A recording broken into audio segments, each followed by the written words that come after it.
الحمد للہ نحمده ونستعینه ونستغفره ونؤمن به ونتوکل علیہ ونعوذ باللہ من شرور انفسنا ومن سیئات اعمالنا من يهده اللہ فلا مضل له واشهد ان لا الہ الا اللہ وحدہ لا شریک له واشهد ان محمدا عبدہ ورسولہ اما بعد فقد قال الله سبحانه وتعالى في كلامه المجيد أعوذ بالله من الشيطان الرجيم بسم الله الرحمن الرحيم وإذ استسقى موسى لقومه فقلنا اضرب بعصاك الحجر قد علم كل أناس مشربهم كلوا واشربوا من رزق الله ولا تعثوا في الأرض مفسدين وقال النبي صلى الله عليه وسلم أيها الناس قد فرض الله عليكم الحج فحجوا آمنت بالله وصدق الله العلي العظيم وصدق رسوله النبي الكريم۔ بنی اسرائیل کا تذکرہ چل رہا تھا پچھلے رکوع میں، اور اسی کی کنٹینیوشن میں آگے کے رکوع بھی ہوں گے اور انہی کے بارے میں بات ہوگی۔ تو انشاءاللہ آج والے رکوع میں ایک بہت ہی اہم سبق ہمارے لیے بھی ہے، ایک سے زائد سبق ہیں لیکن ایک تو بہت ہی اہم ہے، تو انشاءاللہ وہ اس کو بھی ڈسکس کریں گے۔ اعوذ باللہ من الشیطان الرجیم بسم اللہ الرحمن الرحیم وَإِذِ اسْتَسْقَىٰ مُوسَىٰ لِقَوْمِهِ فَقُلْنَا اضْرِب بِّعَصَاكَ الْحَجَرَ قد علم كل أناس مشربهم كلوا واشربوا من رزق الله ولا تعصوا في الأرض مفسدين۔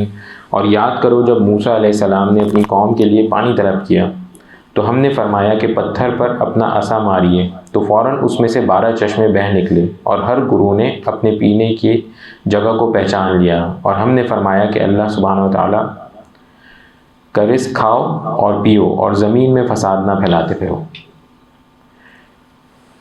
اچھا، ان کے 12 بیٹے تھے تو 12 قبیلے بعد میں بن گئے، تو جب انہوں نے عصا مارا تو 12 جگہ یعنی 12 جگہ پھیل کے پانی نکلا، تو 12 کے 12 قبیلوں کو اپنا اپنا پانی مل گیا اور انہوں نے اس کے اوپر زندگی بسر کرنا شروع کی۔ تو لیکن اللہ تعالیٰ نے اس کے ساتھ کیا چیز جوڑی؟ وہ یہ جوڑا ایک تو کہ رزق کھاؤ اور پیو، بے فکر ہو کے کھاؤ پیو، زمین میں فساد نہ پھیلاؤ، زمین میں فساد نہ پھیلاؤ۔ اب یہ جو زمین میں فساد نہ پھیلاؤ نا، اس سے ہمیں بھی سیکھنا چاہیے۔ زندگی میں کئی موقع ایسے آتے ہیں کہ جہاں آپ صلح کرانے والوں میں ہو سکتے ہیں یا آپ فساد پھیلانے والوں میں ہو سکتے ہیں۔ بالکل چھوٹی چھوٹی سی گھریلو باتوں میں بھی ایسا ہو سکتا ہے، باہر تو بہت دور کی بات ہے۔ مطلب 2 بھائی آپس میں لڑ رہے ہیں تو ایک بھائی اس میں صلح بھی کرا سکتا ہے، اور ایک کیا کر سکتا ہے کہ ایک کا ساتھ لے کر کے بات کو اور پھیلا سکتا ہے، بڑھا سکتا ہے۔ اور یہ بھی ہو سکتا ہے کہ پہلے والے کو تو اتنا ابھی ہو ہی نہیں رہا تھا غصہ، لیکن اس نے باتیں ایسی کی کہ اس کو غصہ آ گیا، یعنی کسی نے اس کے ساتھ برا کیا، اس کو اتنا برا نہیں لگا، مگر باتیں اس نے ایسی کی کہ اس کی وجہ سے اس کو برا لگ گیا۔ یہ تو میں صرف ایک گھر کی حدود میں رہتے ہوئے سب باتیں بتا رہا ہوں آپ کو۔ تو فساد مچانے سے مراد یہی حرکتیں ہیں جس سے منع کیا گیا۔ خوب کھاؤ پیو، مزہ کرو، جو کرنا چاہتے ہو کرو، فساد نہ مچاؤ۔ مگر ہمارے یہاں انفارچونیٹلی گوسپ انوائرمنٹ کریٹ ہو گئے، ہم بیٹھیں گے باتیں کریں گے، کزنز ہوں گے تو وہ بیٹھیں گے باتیں کریں گے، پھر خواتین ہوں گی بیٹھیں گی باتیں کریں گی، اور یا کوئی سیشنز ہوں گے تو اس میں ہم یہ پریشانیاں بیان کریں گے، غیبتیں بھی کریں گے، اور پھر ہرگز مقصد یہ نہیں ہوتا کہ مسئلوں کو حل کریں، کوئی اور بات کو بڑھانا اور آگے پھیلانا، آگ کسی طرح سے اور لگ جائے، ذرا بھڑک جائے۔ اور بڑی حیرانگی کی بات دیکھنے میں یہ آتی ہے کہ کبھی کبھار جو لوگ اس کا شکار ہوتے ہیں، یعنی جس کے ساتھ یہ گزر رہا ہوتا ہے، وہ اس کو پسند بھی کر رہے ہوتے ہیں کہ اور وہ مسئلہ اور بنے مسئلہ۔ انا للہ و انا الیہ راجعون۔ مطلب بجائے یہ کہ آسانی ڈھونڈیں اور اس روح کو، اس جسم کو سکون تسکین دیں، وہ بھڑکنا پسند کرتے ہیں کہ اچھا میرے ساتھ تو اتنا برا ہو گیا، میرے ساتھ تو ایسا ہوا ہے، ہاں اور اس کو ایسا کرنا چاہیے تھا کسی اور۔ حالانکہ اللہ تعالیٰ نے فساد پھیلانے سے واضح طور پہ منع کر دیا، چونکہ ہم تو خود سیکھنے کے لیے پڑھ رہے ہیں۔ تو جہاں ایسا موقع ملے کہیں دو لوگ لڑ رہے ہوں تو بہترین بندہ تو وہ ہے کہ صلح کرائے، کھل کے بولے، ڈرے بغیر بولے بھئی یہ کیا کرتے ہو آپ لوگ، یہ کیا ایسی بات ہے. یہ نہیں کر سکتا کم سے کم درجے میں دل میں برا مانے، خاموشی اختیار کرے، اس کا حصہ نہ بنے. اور پھر یہ بھی بڑا عجیب سا لگ رہا ہے تو بھائی ادھر ادھر کہیں ہو جائے کہ نہ تو سنے نہ تو کچھ، بس بچ ہی گیا پوری طرح سے. سمجھ ہے نا بات انشاءاللہ.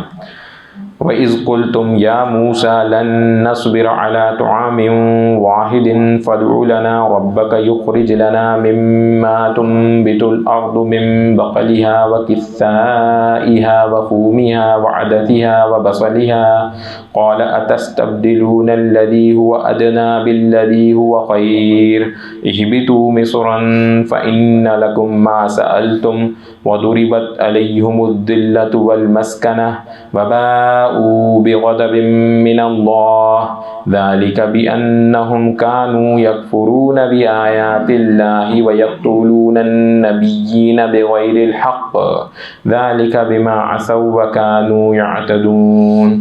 اور یاد کرو جب تم نے کہا اے موسیٰ علیہ السلام ہم ایک کھانے پر ہرگز صبر نہیں کر سکتے، لہٰذا آپ اپنے رب سے دعا کیجئے کہ ہمارے لیے وہ چیزیں نکالے جو زمین میں اگاتی ہے، جو زمین اگاتی ہے، جیسے ساگ اور ککڑی اور گندم اور مسور کی دال اور پیاز.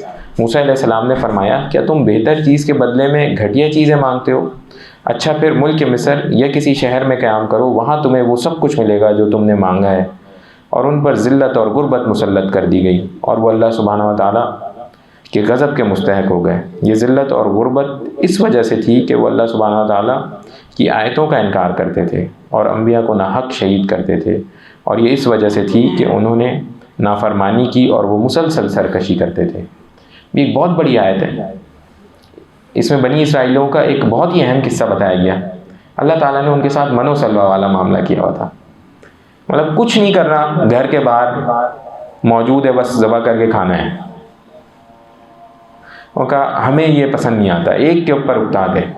ہاں کہ بہترین کھانا تھا، وہ کہہ نہیں ہمیں تو ترکاری بھی چاہیے، سبزی بھی چاہیے، یہ بھی چاہیے، وہ بھی چاہیے.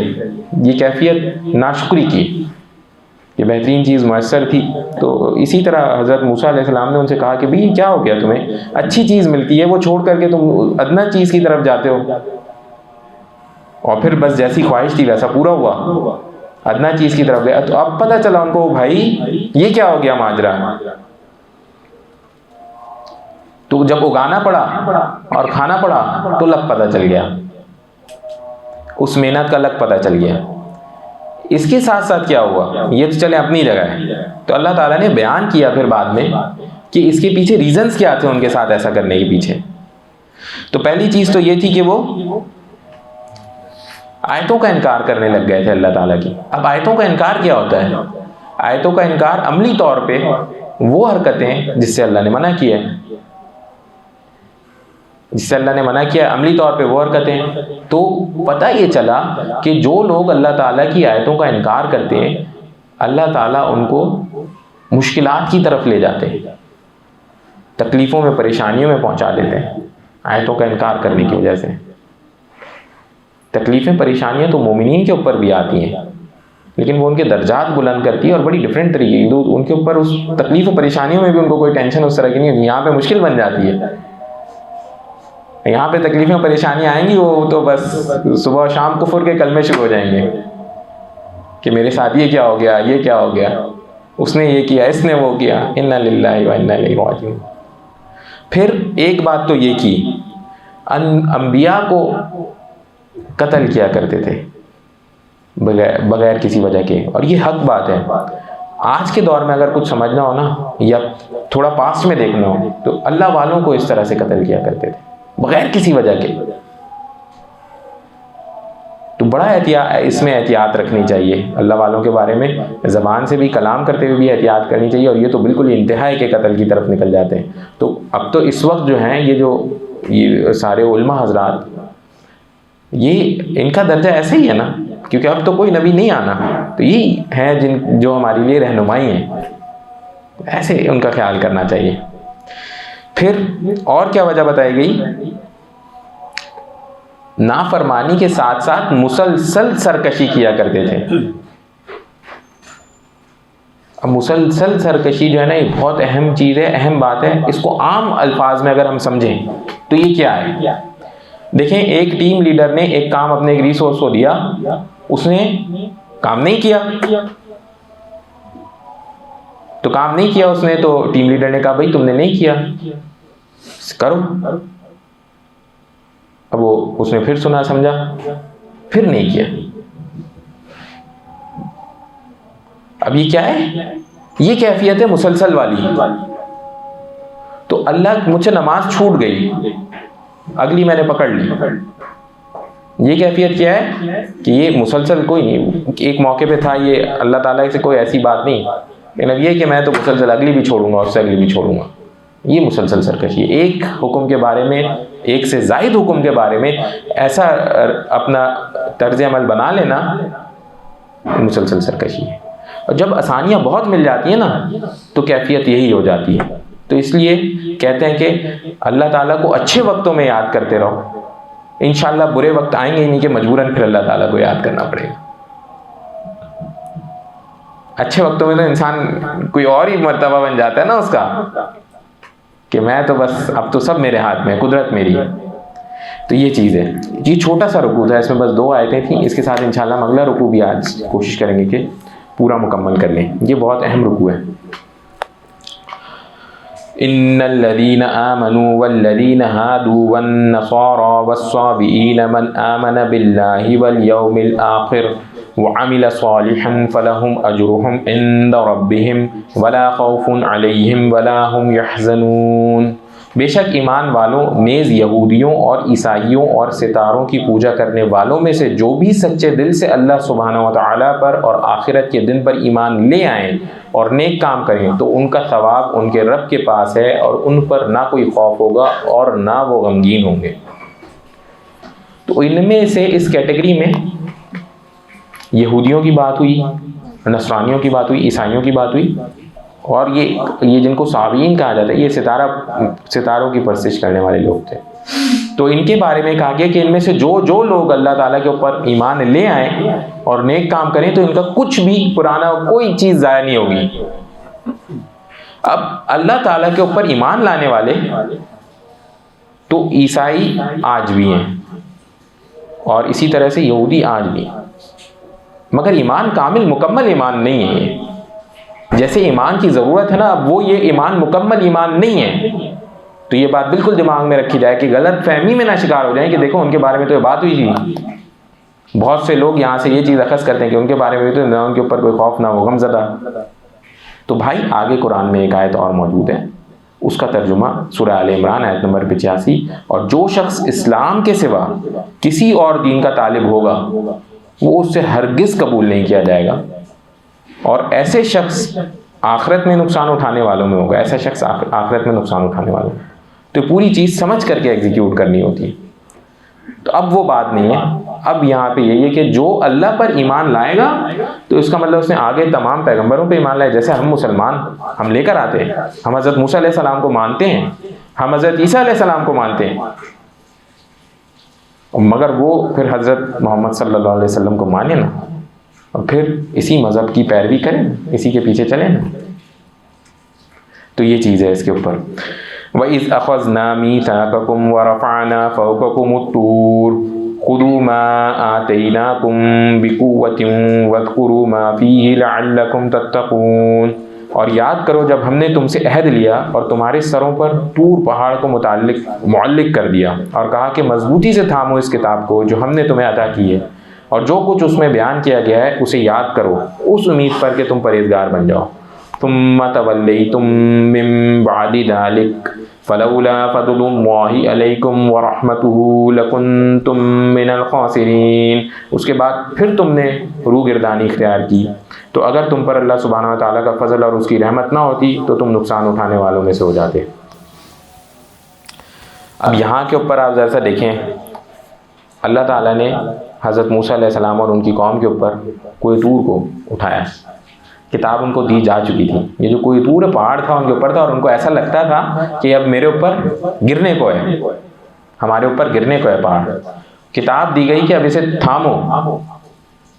یعنی پہلے والی قوم کے ساتھ بڑی ڈفرینٹ سا، ہمارے ساتھ تو اللہ تعالیٰ کی بہت آسانیوں والا معاملہ ہے، ادھر سزا بھی ہاتھ کے ہاتھ ہوتی تھی۔ دیکھیں انہوں نے اس کو کیا نام تھا اس کا، بچڑے کو معبود بنایا، تو حکم ہوا کہ بھائی اب معافی کی صورت یہ ہے کہ ان کو قتل کرو، وہاں قتل ہوئے سامنے۔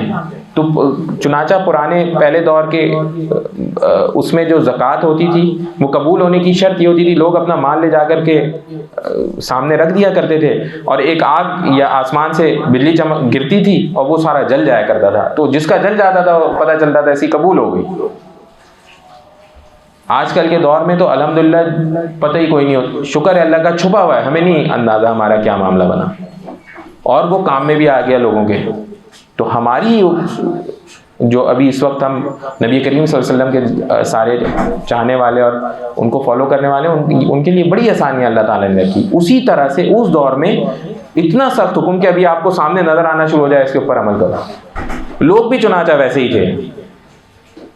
تو آگے والی آیت میں آیا پھر اس کے بعد پھر تم نے روگردانی اختیار کی، اتنا کچھ دیکھنے کے باوجود بھی حالت یہی تھی کہ وہ پھر تو اللہ تعالیٰ نے شروع میں ہی بتا دیا تھا، دیکھیں یہ شروع میں ہی بتا دیا تھا کہ تم میں سے بہت سارے جو ہے نا وہ گمراہ ہوں گے، تو یہ پتہ ہے کہ یہ گمراہ ہونے۔ تو پھر اللہ تعالیٰ نے کہا کہ بھائی یہ جو ہے نا اب اگر اللہ کی رحمت والی بات نہ ہوتی تو پھر یہ سارا کا سارا قصہ ختم ہو گیا ہوتا، لیکن رحمت والا معاملہ ہے جو پھر ہم سارے کے سارے چلے آ رہے ہیں۔ مگر اس میں ہمارے لیے کچھ چیز ہے سمجھنے کی، وہ کیا ہے؟ اللہ تعالیٰ نے کہا کہ اس وقت بھی ان لوگوں سے کہا کہ اس کتاب کو تھامو اور اس کو یاد کر لو، اس کے احکام، مقصد کیا ہے یاد کرنے کا کہ اس کے احکامات کو یاد کر لو تاکہ تم پرہیزگاروں میں شامل ہو جاؤ۔ یہ اللہ تعالیٰ چاہتے ہیں، بھیجا گیا یہاں ایک بہترین پروڈکٹ جو ہے نا وہ بھیجا گیا دنیا میں، تو وہ چاہتے ہیں کہ یہ احکامات کو یاد کرے، اس کے حساب سے زندگی گزارے، اس کی کوشش کی جائے۔ اس دور میں ہم سے پوچھا جائے تو ہم کہیں گے کہ قرآن کے احکامات کو تھامیں اور تھام کے اس کے اوپر زندگی گزاریں۔ اور یقیناً تمہیں معلوم ہے وہ لوگ جنہوں نے تم میں سے ہفتے کے دن میں سرکشی کی، تو ہم نے ان سے کہا کہ دھتکارے ہوئے بندر بن جاؤ۔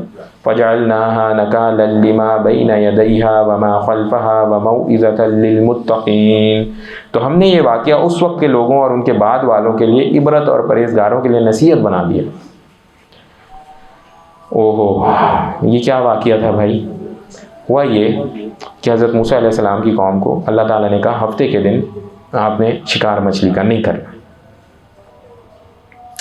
انہوں نے اس میں بانا نکالا، اور اللہ تعالیٰ نے ان کے ساتھ معاملہ کیا ہفتے کے ہی دن امتحان لیتے ہیں اللہ تعالیٰ پھر کہ یہ میرا بندہ، ان کو وہ تو بے نیاز ہے نا، انہوں نے ہمیں جنت میں پہنچانا ہے، ادھر ہم سے ہم کیا کما رہے ہیں کیا جا رہے ہیں اس سے کوئی تعلق نہیں ہے، اصل تو مقصد یہ کہ ان کو جنت میں پہنچنا ہے۔ تو وہ امتحانات ہیں جو پاس کر لے تو سب سے سخت حضرت ابراہیم علیہ السلام نے اچھے خاصے سخت امتحانات دیے۔ تو اب ان کو ہفتے کے دن منع کیا کہ مچھلیاں نہ پکڑنا، انہوں نے کیا ہوشیاری کی، انہوں نے جمعے سے ہی جو ہے نا رات کو جال بچھا دیا، ہفتے کے دن نہیں پکڑے وہ سارا، یا تفسیر میں بہرحال اسی طرح سے دیگر تفاسیروں میں کہ سیٹنگ ایسی بنائی انہوں نے کہ جمعے کے دن وہ اس کی ساری تیاری کر دیتے تھے، اور ہفتے کے دن خوب پکڑائی جاتی تھی تو پکڑتے پھر ہفتے کے بعد پکڑ لیتے تھے۔ تو کیا نکالا انہوں نے، ایک اس میں طریقہ ڈھونڈ لیا انہوں نے کہ کیسے ہم نے جو ہے نا بس اپنی بات پوری کرنی ہے۔ تو اللہ تعالیٰ نے اس قوم کو اس کے بارے میں واضح طور پر آتا ہے کہ اس کو بندر میں منتقل کیا، انسان سے بندر بنایا۔ تو اس میں بھی تفاسیر میں آتا ہے کہ ان کے کچھ گروہ بنے جو اصل میں جو کر رہے تھے وہ تو بندر بن گئے، وہ موجود نہیں ہیں۔ کہتے ہیں کہ وہ اس اپنی غلطی کے اوپر اتنا روئے اور کوئی کچھ دنوں تک کے لیے زندہ رہے تاکہ دوسرے لوگوں کے لیے وہ علامت بنے کہ دیکھو یہ اللہ تعالیٰ کے حکم کو نہ ماننے کی سزا کیا ہے، کھلا اور اس کے بعد وہ سارے کے سارے مر گئے۔ بعد کے لوگوں کے لیے اللہ نے ان کو عبرت بھی بنایا۔ ہمارے بارے میں جب میں پورے قرآن کا مطالعہ کرتا ہوں اور سب ڈسکس کرتے ہیں اس طرح سے، ایک اس طرح کا حکم ہم لوگوں کو بھی دیا گیا ہے، ان کو پورے ایک دن کے لیے دیا گیا تھا، ہمارے لیے معاملہ کم کر دیا۔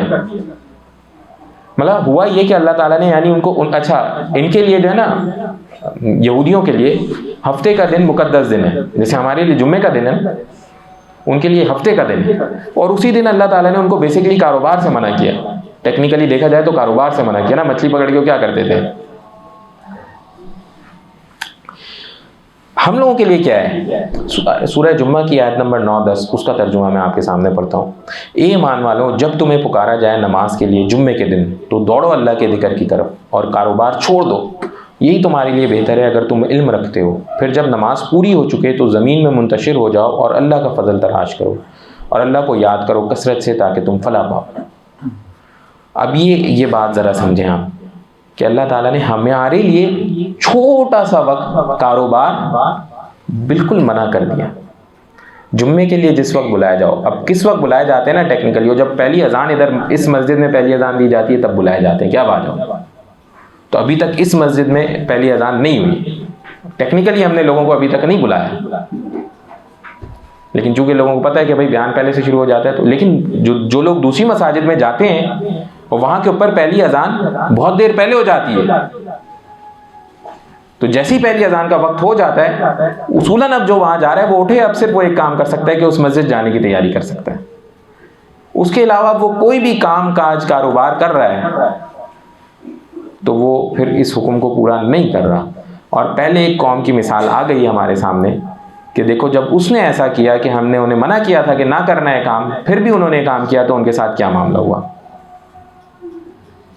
تو ہمیں اس موقع پہ بچنا ضروری ہے. اور آپ یہ دیکھیں تو آخر میں اللہ تعالیٰ نے کہا کہ اگر جو بندہ یہ کرتا ہے نا، پرہیزگاروں کے لیے اس میں بڑی نصیحت ہے، اس میں نصیحت ہے. اذان ہو بس چھوڑو کام بھائی، چھوڑ دو اب کام.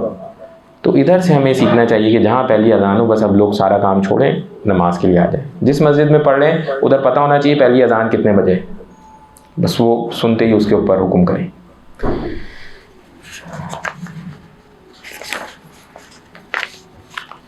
وَإِذْ قَالَ مُوسَىٰ لِقَوْمِهِ إِنَّ اللَّهَ يَأْمُرُكُمْ أَن تَذْبَحُوا بَقَرَةً قَالُوا أَتَتَّخِذُنَا هُزُوًا قَالَ أَعُوذُ بِاللَّهِ أَنْ أَكُونَ مِنَ الْجَاهِلِينَ. اور یاد کرو جب موسیٰ علیہ السلام نے اپنی قوم سے فرمایا بے شک اللہ سبحانہ و تعالیٰ تمہیں حکم دیتا ہے کہ ایک گائے ذبح کرو، تو انہوں نے کہا کہ کیا آپ ہمارے ساتھ مذاق کرتے ہیں؟ موسیٰ علیہ السلام نے فرمایا میں اللہ سبحانہ و تعالیٰ کی پناہ مانگتا ہوں کہ میں جاہلوں میں سے ہو جاؤں. اب یہ قصہ ہے چھوٹی سی، اس کا بیک گراؤنڈ آپ سے شیئر کر دیتا ہوں. ایک بندے کا قتل ہو گیا، تو جن کا قتل ہوا کچھ ان کے ورثہ جو ہیں وہ حضرت موسیٰ علیہ السلام کے پاس پہنچ گئے کہ بھائی یہ بتائیں کس نے قتل کیا. تو حضرت موسیٰ علیہ السلام نے کہا کہ جاؤ ایک گائے کو ذبح کرو. اور اس کی تفسیروں میں یوں آتا ہے کہ گائے کو ذبح کرو، اس کا جو گوشت کا ٹکڑا ہوگا وہ اس کے اوپر مارنا ہے، جب ماریں گے تو یہ بتا دے گا کس نے کیا. اب ان کی قوم ان سے کیا کہتی ہے کہ آپ ہمارے ساتھ مذاق کر رہے ہیں کہ ہم یہ کام کریں، آپ ہمارے ساتھ مذاق کر رہے ہیں. تو حضرت موسیٰ علیہ السلام نے جواب میں ان سے کیا کہا کہ اللہ میں پناہ مانگتا ہوں میں جاہلوں میں سے نہ ہو جاؤں. دینی معاملات میں پتہ چلتا ہے کہ یہ کھیل کود مذاق والی باتیں نہیں ہوتی. بس جو کام کرنے کا حکم ہوتا ہے اس میں اپنا دماغ نہیں اتنا لڑانا چاہیے، ایگزیکیوٹ کرنا چاہیے کام بس کہ بھئی یہ کیا ہے یہ کیا ہے. اب وہ آج اللہ تعالیٰ معاف فرمائے لوگ بالکل فرض احکامات کے بارے میں ایسی باتیں کر جاتے ہیں. نماز سے کیا ہوتا ہے؟ اِنَّا لِلَّهِ وَإِنَّا إِلَيْهِ رَاجِعُونَ. نظریں جھکانے سے کیا ہوتا ہے؟ پردہ کرنے سے کیا ہوتا ہے؟ تو وہاں تو یہاں تو کھلم کھلا ہو گیا ہے، تو حالات بھی ہوئی ہیں بھائی. پھر اب آگے چلیں کیا ہوتا ہے. یہ پورا قصہ ہے. اب اس قصے میں ہمارے لیے نا بہت بہت بہت زیادہ سبق ہے. کوشش کروں گا بس جلدی سے اس کو مکمل کریں انشاءاللہ.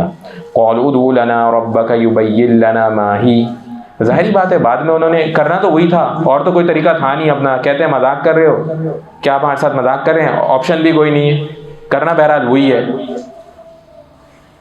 قال إنه يقول إنها بقرة لا فارض ولا بكر عوان بين ذلك فافعلوا ما تؤمرون. انہوں نے کہا کہ آپ علیہ السلام اپنے رب سے دعا کیجئے کہ وہ ہمیں بتا دیں کہ وہ گائے کیسی ہو. موسیٰ علیہ السلام نے فرمایا اللہ سبحانہ وتعالیٰ فرماتے ہیں کہ وہ ایک ایسی گائے ہو جو نہ تو بوڑھی ہو اور نہ بالکل کم عمر، بلکہ ان دونوں کے درمیان میں ہو. تو وہ کرو جس کا تمہیں حکم دیا جاتا ہے. قالوا ادع لنا ربك يبين لنا ما لونها قال إنه يقول إنها بقرة صفراء فاقع لونها تسر الناظرین. انہوں نے کہا آپ علیہ السلام سے اپنے رب سے دعا کیجئے کہ وہ ہمیں بتا دیں اس گائے کا رنگ کیا ہو. فرمایا کہ اللہ سبحانہ و تعالیٰ فرماتے ہیں کہ وہ پیلے رنگ کی گائے ہے جس کا رنگ بہت گہرا ہے, وہ گائے دیکھنے والوں کو خوشی دیتی ہے.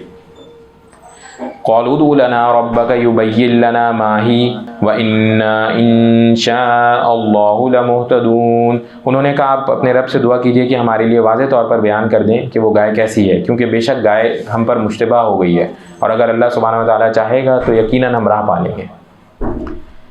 سوال پہ سوال کیے جا رہے ہیں گائے کے بارے میں. قال إنه يقول إنها بقرة لا ذلول تثير الأرض ولا تسقي الحرث مسلمة لا شية فيها قالوا الآن جئت بالحق فذبحوها وما كادوا يفعلون. موسیٰ علیہ السلام نے جواب دیا, اللہ سبحانہ و تعالیٰ کہتے ہیں کہ وہ ایسی گائے ہے جس سے خدمت نہیں لی جاتی, نہ وہ زمین جوتی ہے نہ پانی کھینچتی ہے, صحیح سالم اور بے داغ ہے. اس پر وہ پکار اٹھے کہ ہاں اب تم نے ٹھیک بتایا. پھر انہوں نے اسے ذبح کیا, اور ورنہ وہ نہ ایسا کرتے معلوم ہوتے تھے. اب بہرحال انہوں نے گائے ڈھونڈی اور گائے ڈھونڈ کر کے ذبح کیا, اور ذبح کر کے جب انہوں نے تفاسیر میں آتا ہے کہ اس کو مارا مردے کو, تو مردے نے اٹھ کے بتایا کہ یہ فلاں نے میرا قتل کیا. اب اس کے پیرل میں ایک چیز چل رہی تھی, وہ کیا تھی؟ تفاسیر میں آتا ہے, صرف آپ لوگوں کے علم کے لیے بتاتا ہوں آپ کو, کہ ایک بندہ اور اس کے پاس غریب بندہ تھا, اس کے پاس ایک گائے تھی اور ان کے پاس مال ختم ہو گیا تھا, اس کوئی کام وام بھی نہیں تھا ایسا, وہ ایک گائے تھی. تو اس والدہ نے اس سے کہا کہ بھئی بیچو اس کو, اب کیا کریں مجبوری ہے. تو اس گائے کے عام طور پہ کوئی بہت ہی تھوڑی سی رقم لگتی تھی, اس رقم میں ان کا گزارا مشکل تھا. تو مگر ہوا ایسا کوئی معاملہ کہ گائے کے اوپر انہوں نے اتنے سوالات پوچھے کہ ہوتے ہوتے ہوتے ہوتے ہوتے صرف وہ ایک واحد گائے اس پوری بستی میں رہ گئی جو اس پورے کے اوپر پوری اس شرائط کے اوپر اترتی تھی. چنانچہ اس کو جب لینے پہنچے اور اتنے سارے لوگ لینے پہنچے اور معلوم ہوا کہ اس کو بھئی یہ تو بڑا مال, اور یہ تو اس نے, یہ نیک لوگ تھے, ماں اور بچہ نیک تھے, اس نے یہ گائے پوری کی پوری سونے کے وزن کے اوپر بیچی. سبحان اللہ. تو یہ تفاسیر میں یوں آتا ہے کہ پھر یہ گائے تل کے بکی اور اتنا اس کو مال ملا اس کے اوپر. تو بہرحال کام وہ بھی پورا ہوا اور اللہ تعالیٰ نے اس کی بھی ضرورت پوری کی. ادھر سمجھنے کی کیا چیز ہے, قوم سوال پہ سوال. پہلی بار میں پتہ چل گیا تھا گائے ذبح کرنی ہے. عقل مند ہوشیار بندہ ہوتا ہے وہ کیا کرتا, جاتا کوئی سی گائے جو پہلی ملتی پکڑ کے ذبح کر دیتا. وہ کہا نہیں بھائی رنگ بتائیں, ان کا رنگ نہیں, اب پھر رنگ سے اور بتائیں, ہمیں نہیں سمجھ آ رہا, اور بتائیں, ہمیں نہیں سمجھ میں آ رہا. خود سے سوالات کریٹ کیے غیر ضروری. چنانچہ یہ پسندیدہ عمل نہیں ہے ہمارے یہاں آج کل کے دور میں, بے انتہا اس چیز کی, ایسے بیکار بے جا سوالات, نہ سر نہ پیر. تو اس سے بچنے کا اہتمام کرنا چاہیے. چنانچہ ایک اور جگہ حدیث میں آتا ہے, حضرت ابو ہریرہ رضی اللہ عنہ سے روایت ہے, نبی کریم صلی اللہ علیہ وسلم نے ہمیں خطاب کرتے ہوئے فرمایا, اے لوگوں تم پر حج فرض قرار دیا گیا ہے, لہٰذا حج کیا کرو.